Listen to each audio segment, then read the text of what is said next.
Online ad blocking has been available since the 2002 release of the AdBlock software as a free plugin for the Phoenix, now Firefox, web browser. By 2012, the impact of ad blocking was measured by Israeli startup firm Clarity Ray as blocking 9.26% of ad impressions served in Europe and the USA that year. Dr. Johnny Ryan and Sean Blanchfield, authors of the Adobe PageFair 2015 ad blocking report, argue that the growth rate of ad blocking user base has a direct economic impact on the publishers of ad-supported content, predicting a global cost to publishers for 2016 to be approximately $22 billion. Having achieved this scale, the issue of ad blocking presents a threat to certain stakeholders such as publishers, the creative industry employed in content creation, and consequently impacting on the content available for users to experience. Author and veteran human-computer interaction consultant Don Norman is attributed with coining the term user experience while working at Apple Computer Incorporated. On the website of his consulting firm, Nielsen Norman Group, he posits that user experience is concerned with all aspects of the end user's interaction with a company, its services, and its products. It is the contention of this author that the UX design function is strategically well placed within creative industry to derive actionable intelligence from the user-initiated practice of ad blocking. To summarize the impacts of ad blocking on the content to which it is applied, it's instructive to cite a specific instance for an individual publisher. Chris Cummings, CEO of Curiosity Media, argues that ad blocking resulted in a 15% reduction in annual revenue from his firm's language website, SpanishDict.com. To better understand the relative impact of ad blocking on various advertising formats and to help tailor a strategic response, Cummings conducted a study of 50 of the most visited websites and assessed them regarding the degree to which ad blocking blocked commercial content in three main categories. Number 1, standard. These included traditional display ads, AdSense, and other standard ad units. Number 2, articles. These included promoted or sponsored articles, often with a headline and an image. Number 3, native. These included ads that matched the format of the content of the site, like a search result on Google, a tweet on Twitter, or a page on a branded news media website. The study revealed that no standard ads survived ad blocking and less than half of the article advertising remained on the page. Native ads succeeded most in being displayed despite ad blocking. 14 of the 50 sites surveyed ran native ads and 10 of them continued to display despite ad blocking, an apparently successful strategy as these 10 publishers, regarding native ads at least, are able to avoid ad blocker removal of their commercial content. On the same topic, however, Dr. Johnny Ryan of PageFair warns that native advertising itself is under question as the United States Federal Trade Commission has updated relevant policy as at December 2015. Ryan cites the phrase deceptively formatted advertising in the policy document, which he asserts prohibits or limits the potential of native advertising as a strategy to defeat ad blocking because it effectively blurs the line between commercial and editorial content. Ryan further argues that in addition to the policy issue, native advertising is not a sustainable anti-ad blocking strategy due to the prohibitive costs associated with the degree of formatting effort required to make content appear native in the multiple websites to which advertising campaign media is typically distributed. Whether or not the native advertising contains genuinely valuable content is ultimately for the judgment of the user. Mental models and user autonomy impact a user's judgment generally regarding the use of ad blocking, and according to Sean Blanchfield, CEO of PageFair, are key parts of engaging users and persuading them to allow some ads to be shown. He posits that the issue of revenue loss to publishers caused by ad blocking can be ameliorated via a number of UX strategies which address the user's mental model of advertising and its role in supporting the production of content. Number 1. Message the users, asking them to whitelist the website or uninstall ad blocking. Blanchfield, however, cites a 200 website test of this strategy, which yielded a 0.3% conversion rate. Number 2. Block users unless they uninstall adblock. Blanchfield argues this strategy applies only to high-value content not available elsewhere. Number 3. Establish a so-called paywall requiring ad-blocking users to subscribe, as the German news publisher Bild has done, successfully replacing revenue lost to ad-blocking. Number 4. Change approach to commercial content to reduce the negative impact on user experience, primarily regarding intrusiveness. There is increasing industry awareness around the management of the negative impact of advertising on user experience. In addition, the status quo in online advertising is that advertising is charged per impression served as a baseline fee, even though many of these adverts will not be seen by users unless they scroll down through content. This essentially means that more ads are served and charged for without necessarily being viewed, and this highly competitive situation may increase pressure on advertising to further intrude on the user experience.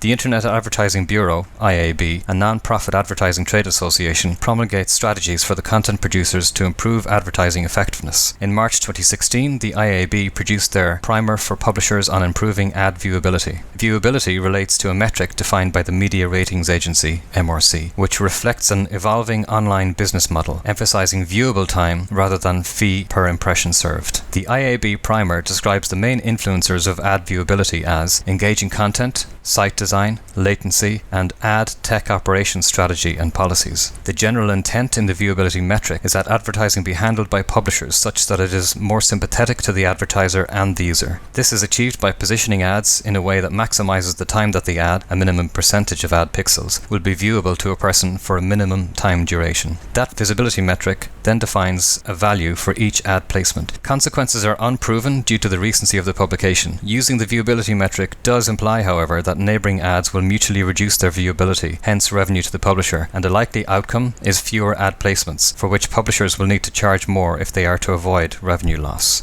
Viewability can be interpreted as emphasizing user attention, which is foundational to both user experience and communication design. Attention is described in Fortune magazine by journalist Matthew Ingram as the most valuable currency in the media world. He argues that emphasis shift in the economy from being supply-based to demand-based, largely via digital channels, creates a context where attention is the main currency. He continues that users effectively spend the currency, attention or time, when using platforms such as Facebook, YouTube, etc., and these data-rich platforms are most likely to monetarily benefit in this attention economy. Co-founder of London-based startup People.io, Nicholas Oliver, connects the attention economy with increasing awareness of personal data, in part due to data-driven advertising overtly or intrusively using the data to repeatedly target users, stating, "The recent explosion of ad blocking is evidence of consumers becoming more concerned about how their personal data is being used to create intrusive advertising." Oliver views rapidly growing ad block use as evidence of this increased user awareness of the role of user data gathering and believes a consumer-centric data ownership model is emerging, which will be strengthened by policies and legislation. Similarly, Harvard fellow Doc Searles asserts that ad blocking has grown because of the scale of online surveillance and points to the role of advertising in this activity scenario.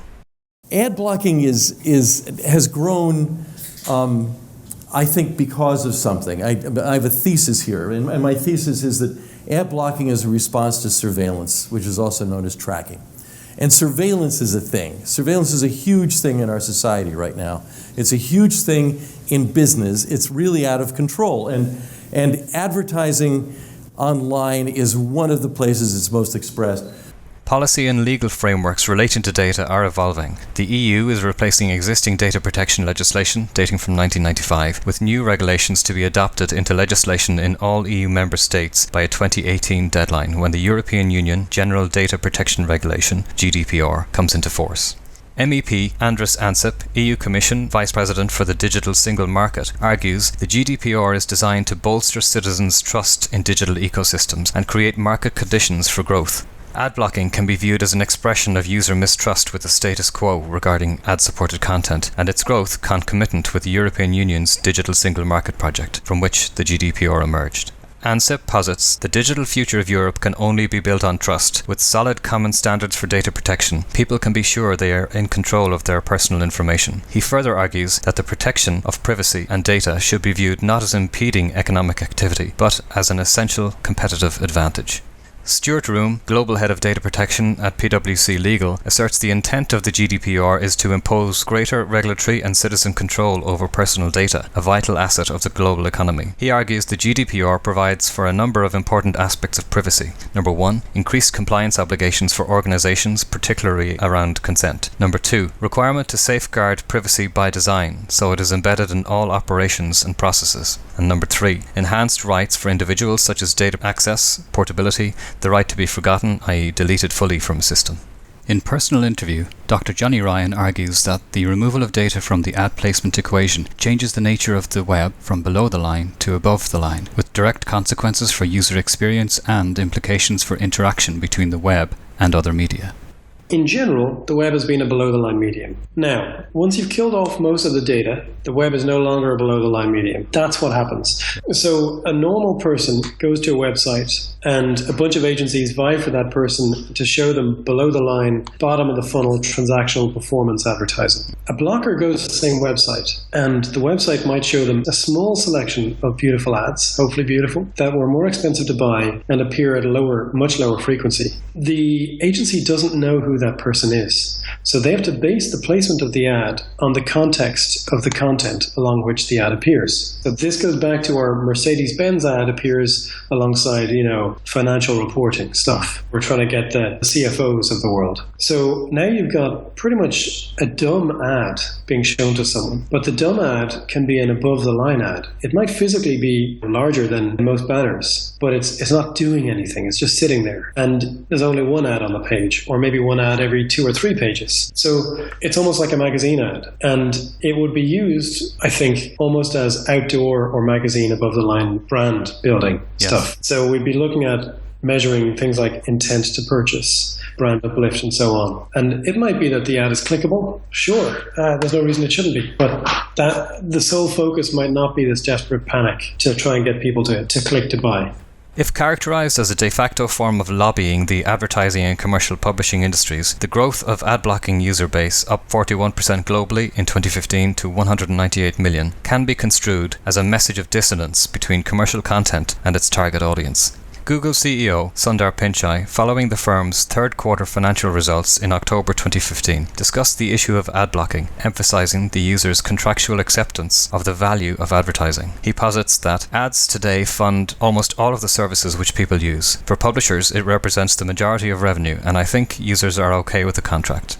Doc Searles, director of Project VRM at Harvard University, posits that the type of contract used by Google and other online service providers is a contract of adhesion. An adhesion contract is defined as being drafted by one party and signed by the weaker party, who must adhere to the contract and therefore does not have the power to negotiate or modify the terms. Such contracts typically specify permission-based aspects such as advertising and data gathering, which are negatively affected or disabled by ad-blocking software. What type of contract might the ad-blocking public be comfortable with? Can such a contract support a market where publishers and service providers receive a fair payment?